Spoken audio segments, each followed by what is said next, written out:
xavotir bilan, qo'rquv bilan bizning yonimizga yugurib kelishdi va nima bo'lganini so'radik.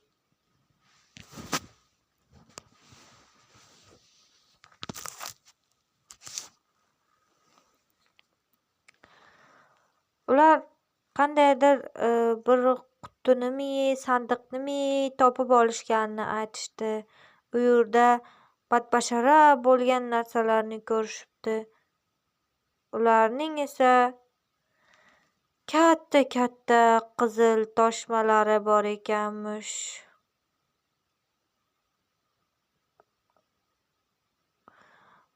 Biz himoya vositalarimizni kiydik-ku, tezlikda o'sha aytgan tomonga borib, vositalarimiz bilan birga borib ko'rsak-u, o'sha qizil toshmali zombilar ekan-da.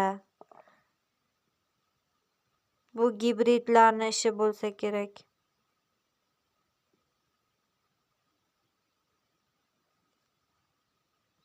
Qanday qilib ular bunday qilishga ularning qanday aqllari ekan? O'zlari kira olishmasdi.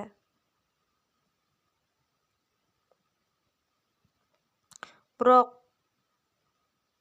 bizning himoya tizimimiz har doim xavfsiz bo'lgan narsalarni olib kirardi. Bunga ruxsat berardi.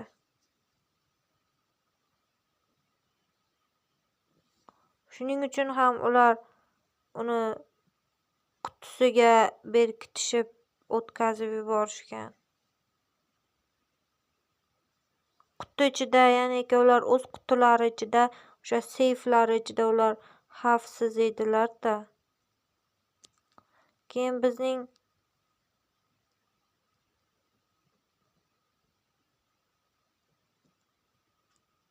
tizimimiz uni xavfsiz deb hisoblagan.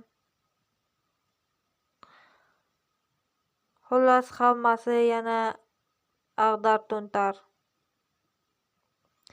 Biz uni atrofdagilari bilan umuman xavfsizlantirib, zararsizlantirib, uni yo'q qilib, atrofdagi narsalarga tarqab ketganlarni ham umuman bezarar, bexavf bo'lib qolgandan keyin men va do'stim Javohir yana biz bilan borgan bir necha olimlar qaytib kelishguncha bu yoqda o'sha bolalarda ham qizil toshmalar paydo bo'la boshlagan ekan.